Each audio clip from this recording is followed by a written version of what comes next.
ज्यादा किसी को दंड दिया जाता है तो आत्महत्या करने वाले को बहुत निंदा की गई। आत्महत्या करने ये खिलवाड़ नहीं है जो लोग अपने शरीर को नष्ट करने के लिए सोचते हैं। मतलब बहुत समय तक तो इनको पहले प्रेत बनना पड़ेगा जो आत्महत्या करते हैं।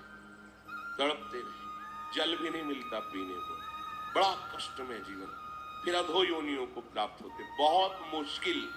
पता नहीं किस कल्प में भी करुणा निधान से मनुष्य शरीर दे। आत्महत्या करने वाले ध्यान से इस बातों को सुने जिनके मन में कभी आत्महत्या के विचार आते हैं।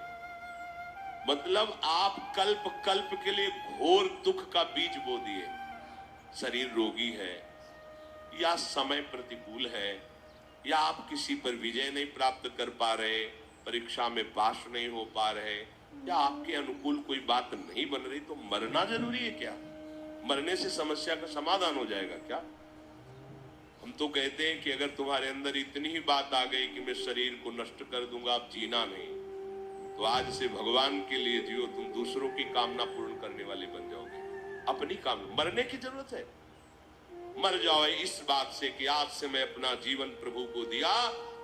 जब मरने के लिए तैयार हो तो अब क्या इच्छा, अब जैसा चाहे प्रभु करे, तुम ऐसे महात्मा बन जाओगे। सतर्थ सतर्थ सा लोकांतार्यति। अगर आत्महत्या की तो आप दुर्गति को समझ लीजिए, भयानक प्रेत योनि, जहां स्वेच्छा से आप जल भी नहीं पी सकते, भले नदी किनारे रहिए, स्वेच्छा से, भयंकर जलन, अशांति, एक जगह चैन से नहीं रह सकता। गोकर्ण जिसे अपनी स्थिति बताता है, धुंधकारी जो प्रेत योनि को प्राप्त हुई, भैया किसी तरह बचा लो, भयानक कष्ट में हो। यह आत्महत्या करने से समस्त दैवी शक्तियां उससे नाराज हो जाती है। तुम्हें जीवन मिला है दुख से लड़ने का, ऐसे अच्छे काम करो, ऐसे भजन करो, तुम्हारा मंगल हो जाए। देखो, भोगों में यदि तुम रति करके अधर्माचरण से, पापाचरण से भोग भोगोगे तो तुम्हारा अंतिम निर्णय यही निकलेगा, ध्यान रखो।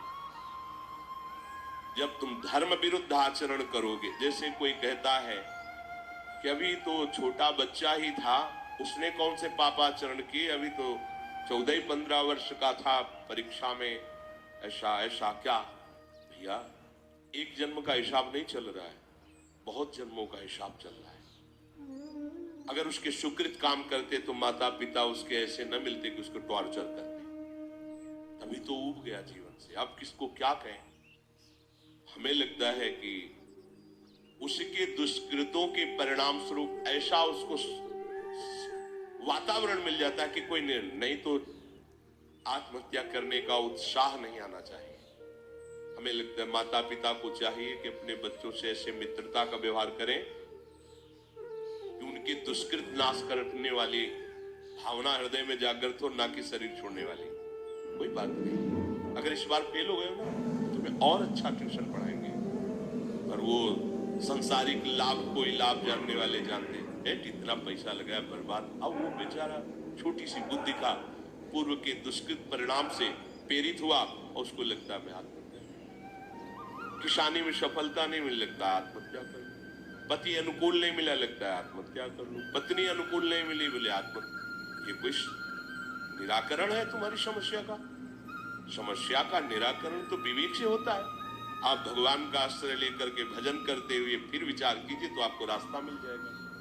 पर जो रास्ता देने वाले प्रभु है उनसे तो आप विमुख हो चुके हैं, गंदे आचरण कर रहे हैं, मन में आध्यात्मिक शक्ति नहीं रह गई, बस वही निर्णय देने लगता है कि क्या करूं, इससे तो जीना ठीक नहीं है।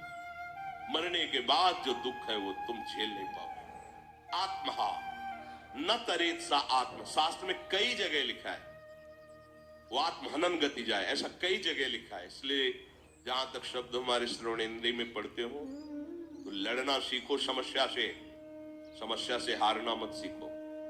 समस्याएं तो आती रहेंगी लेकिन तुम्हारा जो जीवन है बार बार नहीं मिलेगा। और नाम जप करोगे तो सबसे जीत जाओगे, नाम जप करोगे तो दूसरों को भी बचाने वाले बन जाओगे, नाम जप करोगे तो सही बात तुम्हें कोई डिप्रेशन में डाल सके, आज तक ऐसी कोई समस्या पैदा नहीं।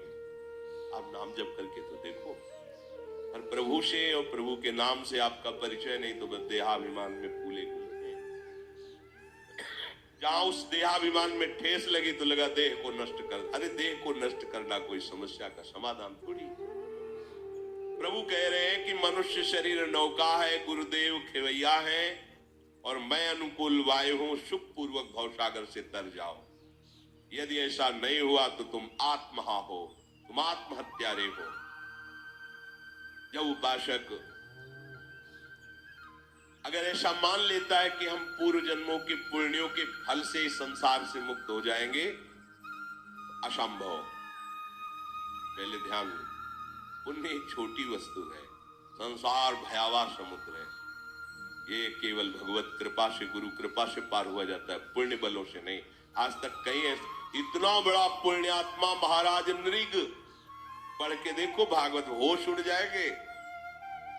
100-200 गाय हो तो बहुत ठसक हो जाती है, लाखों लाखों गायों का रोज दान करने वाला, स्वर्ण से अभिषिक्त करके सजा के, और क्या क्या नहीं दान करने वाला।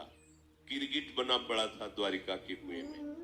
द्वारिकाधीश ने करुणा की, अहेतु की, हाथ जोड़कर खड़े हुए बताया कि मैंने ऐसा ऐसा पुण्य किया, ऐसा ऐसा किया। पुण्यों के बल से भगवत प्राप्ति नहीं होती। पाप और पुण्यों का फल तो तुम्हें सुख दुख के रूप में मिलेगा, भगवत प्राप्ति के रूप में नहीं। मनुष्य योनि, भगवत कृपा और नाम जप, इससे भगवत प्राप्ति।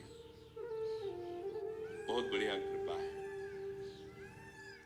जो आपके जीवन में आचरण हो रहे हैं वही अंतिम समय चिंतन में आएंगे। ये भूल जाओ कि अभी जवानी है तो हमको भोग मनमानी भोग ले, बुढ़ापे में भजन कर लेंगे।